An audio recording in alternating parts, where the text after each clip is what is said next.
नमस्ते मित्रों, कथा निधि चैनल पर आपका बहुत बहुत स्वागत है। हमारी आज की कहानी का नाम है टीस, जिसे लिखा है अनामिका जी ने। बड़ी बहू के दिल में ये किस तरह की टीस थी? क्या उसे अपनी देवरानी से जलन की टीस थी, या उसे किसी प्रकार का अपराध बोध था मन में, या कोई आत्मग्लानि की टीस थी उसके मन में? चलिए कहानी में सुनते हैं। टीस। आज से 20 साल पहले उर्मिला जी पति कुंदनलाल और 2 बेटों के साथ इस शहर में रहने आई थी। उन्होंने कामिनी कुंज कॉलोनी में अपना घर खरीदा था। ये एक पॉश कॉलोनी थी। आज आस पड़ोस भी अच्छा था। जिंदगी सुकून से गुजर रही थी। पर करीब 15 साल पहले कुंदनलाल जी नहीं रहे। तब उर्मिला जी ने बखूबी अपना दायित्व निभाया। दोनों बेटों को अच्छी शिक्षा दिलाई। वे खुद भी सरकारी नौकरी में थी। पैसों की कमी नहीं थी। उन्होंने घर को बड़ा करवाया, 2 फ्लोर और बनवा लिए। फिर अच्छे घरों में बेटों की शादियां करवाई। बेटों की शादी के बाद ग्राउंड फ्लोर में वे अकेली रहने लगी। ऊपर के दोनों फ्लोर में उनके दोनों बेटे अपने परिवार के साथ रहते थे। बेटे बहू माँ का पूरा ख्याल रखते थे। खासकर छोटी बहू कुसुम सास का ज्यादा ही ख्याल रखती थी। वह फर्स्ट फ्लोर पर ही रहती थी, सो फटाफट चाय नाश्ता खाना आदि सब बनाकर सास को दे आती। शाम को बड़ी बहू के दोनों बेटे भी आकर दादी के पास ही खेलने लगते और चाची के हाथ के बने स्नैक्स का मजा लेते।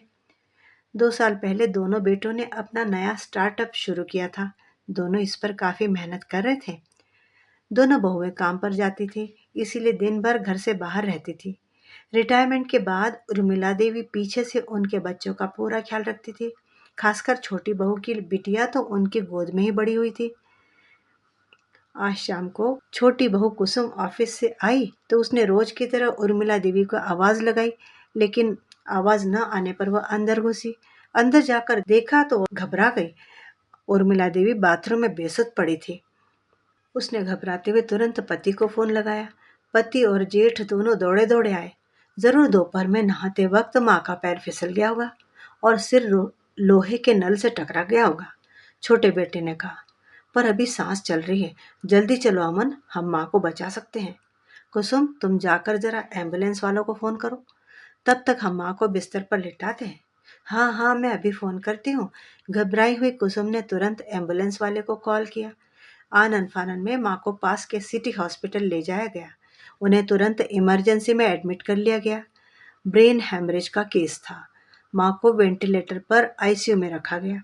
तब तक बड़ी बहू मधु भी ऑफिस से अस्पताल आ गई। उसके दोनों लड़के ट्यूशन के बाद घर पहुंच गए थे। कुसुम की बिटिया माँ के साथ ही हॉस्पिटल में थी। सब कुछ इतना अचानक हुआ कि किसी को कुछ सोचने का अवसर ही नहीं मिला था। इस हादसे के बाद पूरा परिवार स्तब्ध था। 3 से 4 दिन उर्मिला जी अस्पताल में ही रही। पूरे परिवार की रूटीन बदल गई। उर्मिला जी घर में होती थी तो सब कुछ कायदे से चलता रहता था। दोनों बहुओं को बच्चों की चिंता नहीं रहती थी। बच्चे स्कूल और ट्यूशन से जल्दी आ भी जाते तो तुरंत दादी के पास पहुंच जाते थे। घर में किसी को भी कोई परेशानी नहीं होती थी। दादी हमेशा सबके लिए हाजिर रहती थी। पर आज दादी परेशान थी तो जाहिर है पूरा परिवार परेशान था। चौथे दिन डॉक्टर ने आकर सॉरी कह दिया। उर्मिला जी बच नहीं सकी। 2-3 दिन तक घर में मातम पसरा रहा। दूर दूर से रिश्तेदार आए थे। धीरे धीरे सब चले गए। फिर शुरुआत हुई एक खास मसले पर बहस की। मसला था जायदाद का बंटवारा। माँ ने कोई वसीयत नहीं छोड़ी थी। पर दीदी, आपके बच्चे जब कुसुम जेठानी से कह रही थी, पर दीदी, आपके बच्चे जब छोटे थे तब अगर माँ नौकरी करती थी तो इसमें मेरा क्या दोष है? मेरी बच्ची को माँ ने पाला, मैं मानती हूँ, मगर ऐसा करने में माँ को खुद को खुशी मिलती थी। बस इतनी सी तो बात है। इन बातों का जायदाद से क्या संबंध है? देख कुसुम, तू हमेशा बहुत चालाक बनती फिरती है। भोली सी सूरत के पीछे कितना शातिर दिमाग पाया है तूने, ये मैं अच्छे से जानती हूँ। बड़े भाई ने दोनों बहुओं के बीच ये बात सुनी तो बोला, मधु चुप रहो और मेरे साथ ऊपर चलो। इस तरह झगड़ने का कोई मतलब नहीं है। चलो। वह अपनी बीवी को खींच कर ऊपर ले गया। उसके दोनों बेटे भी माँ की इस हरकत पर हतप्रभ थे। वे भी चुपचाप अपने अपने कमरों में जाकर पढ़ने लगे। कुसुम की आंखें डबडबाई। पति ने उसे सहारा दिया और अपने घर का दरवाजा बंद कर लिया। मधु की बातों ने उन दोनों को गहरा संताप दिया था। कुसुम अपनी जेठानी के व्यवहार से हतप्रभ थी। कुछ दिन इसी तरह बीत गए। अब बड़ी बहू मधु ने कुसुम से बातचीत करना तक बंद कर दिया था। वह केवल व्यंग और ताने कसा करती थी। कुसुम कभी जवाब देती तो कभी खामोश रह जाती। तीनों बच्चे भी सहमे सहमे से रहते थे। दोनों परिवारों में तनाव बढ़ता ही जा रहा था। वक्त ऐसे निकलता जा रहा था। जायदाद के बंटवारे का मसला अधर में था। एक दिन मधु का छोटा बेटा ट्यूशन के बाद पहले की तरह ही अपनी चाची कुसुम के पास चला गया। कुसुम ने पकौड़ियाँ बनाई थी। वो प्यार से बच्चों को चाय और पकौड़े खिलाने लगी। तब तक मधु ऑफिस से वापस लौटी थी। बेटे को कुसुम के पास बैठा देखकर उसके तन बदन में आग लग गई। आपे से बाहर होते हुए वो चिल्लाई, खबरदार जो मेरे बच्चों को कुछ खिलाया। पता नहीं कैसा मंत्र पढ़ती है। पहले माँ जी को अपना शागिर्द बना लिया, अब मेरे बच्चे को पीछे पड़ी है। सुनकर कुसुम बौखला उठी। गरज कर बोली, दीदी ऐसे बेतुके इल्जाम तो मुझ पर मत लगाओ। अगर माँ जी मुझसे प्यार करती थी तो इसका मतलब ये नहीं कि मैंने कुछ खिलाकर उन्हें शागिर्द बना लिया था। वे मेरे व्यवहार पर रीझती थी, समझी? हाँ हाँ छोटी, सब समझती हूँ। तूने तो अपनी चाशनी जैसी भोली और बलखाती अदाओं से मेरे पति को भी काबू में कर रखा है। एक शब्द नहीं सुनते वो मेरी, तेरे विरुद्ध। तूने बहुत अच्छी तरह से उनको अपने जाल में फंसाया है। दीदी दीदी ये क्या कह रही हो आप? मैंने उन्हें हमेशा से भैया ही माना है। ऐसी गंदी सोच क्यों रखती हो मेरे लिए? हे भगवान, मैं क्यों जिंदा हूँ ऐसा इतना बुरा इल्जाम सुनने के लिए? कहते कहते कुसुम लड़खड़ा कर गिरने गिरने को हुई तो उसका सिर किचन के स्लैब से टकराया और वह नीचे गिरकर बेहोश हो गई। मधु का छोटा बेटा घबरा गया। जल्दी से उसने अपने पापा को फोन लगाया। कुसुम को भी तुरंत अस्पताल ले जाया गया। डॉक्टर ने उसे आईसीयू में एडमिट कर दिया। अच्छी तरह जांच पड़ताल करने के बाद डॉक्टर ने बताया कि एक तो बीपी अचानक बढ़ जाने से दिमाग में खून का दबाव बढ़ गया। उस पर सिर में अंदरूनी चोट भी आई है। इस वजह से कुसुम कोमा में चली गई है। पर अचानक कुसुम का बीपी हाई कैसे हो गया? उसे तो कभी ऐसी कोई शिकायत ही नहीं रही। कुसुम के पति ने पूछा। मधु ने सफाई दी, मुझे क्या पता, वो तो मैं नीलू और गोलू को लेने गई थी तो अचानक कुसुम गिर पड़ी। मधु के पति टेढ़ी नजरों से बीवी की तरफ देखने लगा, फिर डॉक्टर से बात करने लगा। उधर कुसुम के पति के चेहरे पर हवाइयां उड़ रही थी। उसे समझ में नहीं आ रहा था कि बीवी की देखभाल करे या बिटिया की देखभाल करे। बिटिया को कैसे संभाले, सारे काम कैसे करेगा वह, कैसे चलेगा अब घर। इधर कुसुम की तबीयत को लेकर चिंता तो थी ही। तब देवर के करीब आती हुई मधु बोली, भाई साहब आप चिंता ना करो, मैं हूँ कुसुम के पास। जब तक कुसुम ठीक नहीं होती मैं अस्पताल में ही हूँ। कुसुम मेरी बहन ही है, मैं पूरा ख्याल रखूंगी उसका। जी भाभी, जैसा आप कहे। देवर ने सहमति दे दी। मगर जब पति ने सुना तो उसने शक की नजरों से मधु की तरफ देखा। वो जानता था कि मधु के दिमाग में कितनी बुरी बुरी बातें भरी है। इधर मधु किसी भी हाल में कुसुम के पास ही रहना चाहती थी। वह दिखाना चाहती थी कि उसे कुसुम की कितनी फिक्र है। कहीं ना कहीं वह पति के आरोपों से भी बचना चाहती थी कि कुसुम की इस हालत के लिए वही जिम्मेदार है। वह बार बार डॉक्टर के पास जाकर कुसुम की हालत की तहकीकात करने लगे। अंत में पति और देवर मधु को हॉस्पिटल में छोड़कर चले गए। मधु रात भर सो नहीं सकी, इस चिंता में नहीं कि कुसुम का क्या होगा, बल्कि इस चिंता में कि कहीं उसे इस परिस्थिति के लिए जिम्मेदार ना समझ लिया जाए। वैसे हॉस्पिटल का माहौल भी उसे बेचैन कर रहा था। अगले दिन कुसुम की हालत स्थिर देखकर उसे वार्ड में शिफ्ट कर दिया गया।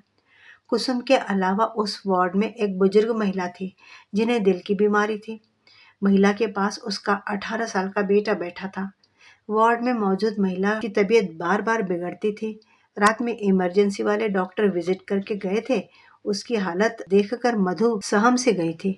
अब उसे वाकई कुसुम की चिंता होने लगी थी। 2-3 दिन इसी तरह बीत गए। मधु कुसुम के पास ही बनी रही, एक बार भी घर नहीं गई। उस दिन रविवार था। मधु ने अपने बेटों से मिलने की इच्छा जाहिर की तो पति दोनों बेटों को उसके पास छोड़ गए। मधु ने प्यार से उनके माथे को सहलाया और बोली, सब ठीक तो चल रहा है बेटे, आप लोग रोज स्कूल तो जाते हो ना? पापा कुछ बना कर देते हैं खाने को? हाँ माँ, आप हमारी फिक्र मत करो, पापा हमें बहुत अच्छी तरह से संभाल रहे हैं। रूखे से अंदाज में बड़े बेटे ने जवाब दिया तो मधु को थोड़ा सा अजीब लगा।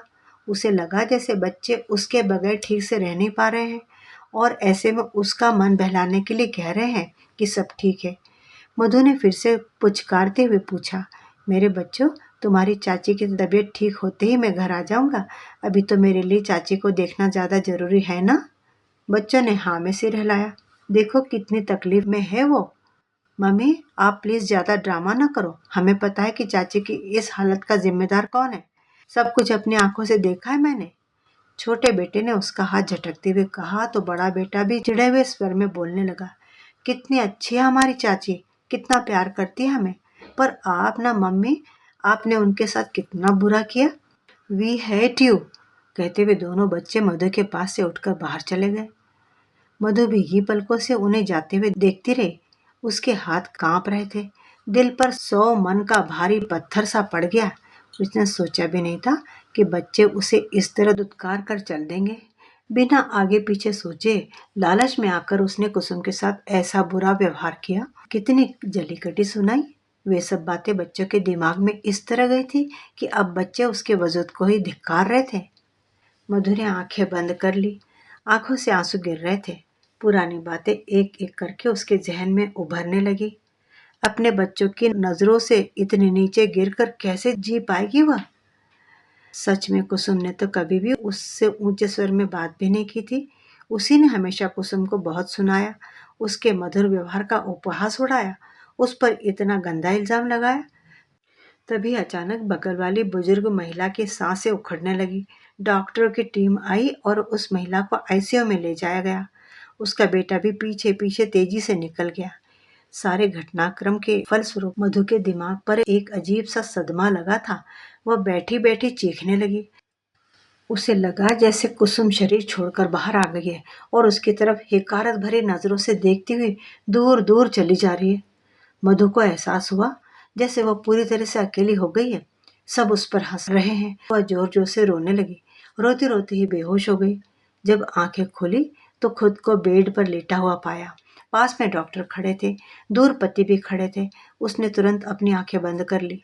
वह अंदर से इतना टूटा हुआ महसूस कर रही थी खुद को कि उसे पति से आंखें मिलाने की भी हिम्मत नहीं हो रही थी। तभी उसने सुना कि डॉक्टर उसके देवर से कह रहे थे कुसुम की सर्जरी करानी पड़ेगी। सर्जरी, दवा और हॉस्पिटल के दूसरे खर्चे मिलाकर करीब 15 से 20 लाख रुपए तो लगी जाएंगे। पर कुसुम को ठीक करने के लिए यह सर्जरी करानी बहुत जरूरी है। डॉक्टर की बात सुनकर देवर काफी परेशान दिख रहा था। मधु जानती थी कि उसके देवर के पास इतने रुपए नहीं है। ज्यादा से ज्यादा तो 3 लाख रुपए होंगे। हाल ही में उसकी सास का भी हार्ट की सर्जरी करवाई गई थी। तब लगभग 10 लाख के करीब पैसे लगाए थे दोनों भाइयों ने मिलके। मधु हिसाब लगाने लगी कि उसके पति के पास भी कुछ 3-4 लाख तो होंगे ही। वैसे भी दोनों भाइयों ने अपनी आधी से ज्यादा जमा पूंजी बिजनेस में लगा रखी थी। तभी मधु को अपने जेवरों का ख्याल आया। कुल मिलाकर 7-8 लाख के जेवर थे उसके पास में। अब बाकी के रुपए कहाँ से आएंगे, इस सोच में वो डूब गई। तभी उसे अपनी बड़ी बहन का ख्याल आया। उससे भी थोड़ा पैसा ले सकती हूँ। कुछ रुपए अपने भैया से भी ले लूंगी। डॉक्टर के जाने के बाद दोनों भाई आपस में चिंतित होकर बातें कर रहे थे। छोटा भाई उदास स्वर में बोला, भैया, डॉक्टर तो इलाज के लिए इतना लंबा चौड़ा खर्चा बता रहे हैं। कहाँ से लाऊंगा मैं इतने रुपए? हाँ अमन, इतने रुपए तो मेरे पास भी नहीं है। समझ में नहीं आ रहा कि क्या करें। तभी बेड पर लेटी हुई मधु उठकर बैठ गई और देवर को आवाज देकर बोली, भैया इधर आइए। जब उसका देवर उसके पास जाकर खड़ा हुआ तो बोली, देवर जी आप चिंता मत करो, रुपयों का इंतजाम मैं करूंगी। आप तो बस डॉक्टर को सर्जरी के लिए हाँ बोल दो और 2 दिनों की मोहलत ले लो। मगर भाभी, आप इन 2 दिनों में रुपए कहाँ से लाएंगी? देवर जी, मेरे गहने किस दिन काम आएंगे? फिर भी रुपए कम पड़े तो दीदी और माँ के घर से भी कुछ पैसे उधार ले लूंगी। कुछ पैसे भैया भी दे देंगे। मधु की बात सुनकर देवर मना करने लगा और मधु के पति ने भी टोका, मधु, उनसे रुपए लेना ठीक नहीं होगा। और फिर तुम्हारे जेवर, तुम तो उन्हें कभी हाथ तक नहीं लगाने देती हो। अपने जेवर तो तुम्हें जान से भी प्यारे। जी प्यारे तो हैं, पर कुसुम की जान से प्यारे नहीं है, मधु ने कहा। तब दोनों भाई आश्चर्य से उसे देखने लगे। मधु ने 2 दिन के अंदर ही 20 लाख इकट्ठे कर लिए। कुसुम की सर्जरी हो गई। सर्जरी सफल रही। 15 दिन अस्पताल में रहने के बाद कुसुम घर आ गई। अब भी उसे काफी कमजोरी थी। इस दौरान करीब 1 महीने तक मधु ने पूरे दिल से कुसुम की सेवा की। अपने बच्चों के साथ कुसुम की बेटी को भी संभाला। इस भागदौड़ में मधु का वजन काफी कम हो गया था।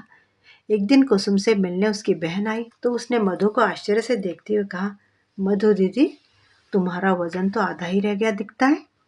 इस पर हंसती हुई मधु बोली, हम दोनों जेठानी और देवरानी का वजन मिला लो तो उतना ही वजन मिल जाएगा जितने पहला मेरा हुआ करता था। सुनकर कुसुम की आंखें खुशी से भीग उठी और वो उठकर मधु से गले लग गई। दोनों लड़के भी प्यार और गर्व से अपनी माँ की तरफ देख रहे थे। मुश्किल के समय में जो साथ दे वही अपना है, और मुश्किल के समय में ही इंसान की परीक्षा भी होती है कि वह सच्चा साथी है या नहीं। मित्रों, आपकी कहानी के बारे में कमेंट बॉक्स में जरूर लिखिएगा। कहानी अच्छी लगी हो तो लाइक भी कीजिएगा और चैनल पर नए हैं तो चैनल को सब्सक्राइब भी जरूर कीजिएगा।